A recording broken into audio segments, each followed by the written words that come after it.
کربلا کے عظیم سانحے کے بعد اہل بیت کے خیموں کو لوٹ لیا گیا۔ یزیدی لشکر نے شہدائے کربلا کے سروں کو کاٹ کر نیزوں پہ چڑھا کر اٹھا رکھا تھا۔ سادات کی خواتین کو قیدی بنا کر ساتھ لے جا رہے تھے۔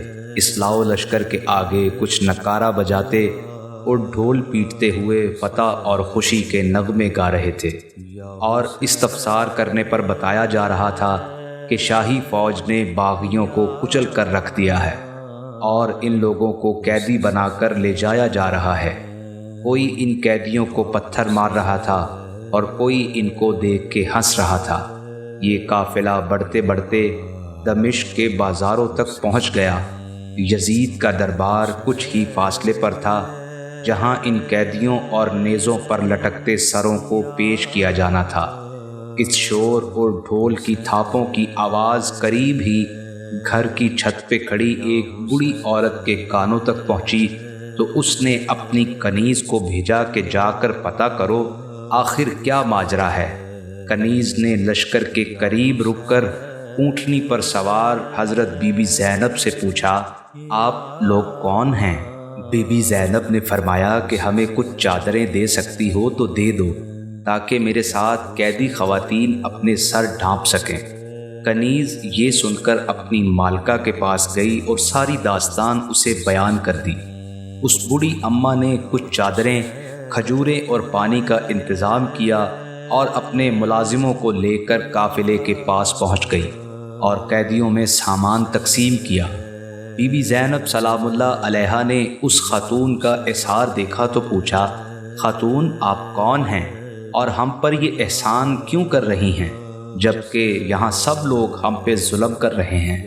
اس بوڑھی عورت نے جواب دیا، جب میری کنیز نے بتایا کہ قیدی خواتین کا تعلق مدینہ سے ہے تو میں خود چل کر یہ دیکھنے آ گئی کہ آخر یہ کون لوگ ہیں، اور اب میں آپ سے پوچھتی ہوں کہ آپ مدینے کے کس قبیلے سے ہیں؟ بی بی زینب نے فرمایا کہ ہم سادات ہیں۔ بوڑھی اماں نے پوچھا کہ تمہارے ماں باپ اور آباء و اجداد کا کیا نام ہے؟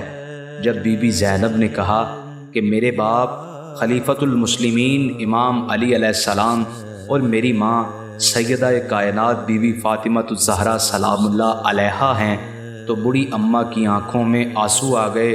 بوڑھی اماں نے پوچھا کہ حسین اور عباس کہاں ہیں؟ تو بی بی زینب نے بلند نیزوں کی طرف اشارہ کیا۔ یہ دیکھ کر وہ غش کھا کر گر پڑی۔ جب انہیں ہوش میں لایا گیا تو بی بی زینب اور دیگر خواتین نے پوچھا کہ یہ آپ کو کیا ہوا؟ تو انہوں نے جواب دیا، میں آپ کی عظیم ماں سیدہ کائنات کی پرانی کنیز تھی۔ جب میں ان کے گھر سے رخصت ہونے لگی تو میں نے سیدہ کائنات سے پوچھا کہ بی بی مجھے کوئی نصیحت کر دیجئے، تو سیدہ کائنات بی بی فاطمۃ الزہرا سلام اللہ علیہا نے مجھے کہا تھا کہ کبھی جب تم قیدیوں کو دیکھو تو ان کی خدمت کر دینا، اور آج مجھے احساس ہوا ہے کہ بی بی فاطمۃ الزہرا سلام اللہ علیہا کو یہ خبر تھی کہ میں بیاہ کر دمشق پہنچوں گی اور ان کی اولاد قیدی بن کر اس شہر کے گلی کوچوں سے گزر کر جائے گی۔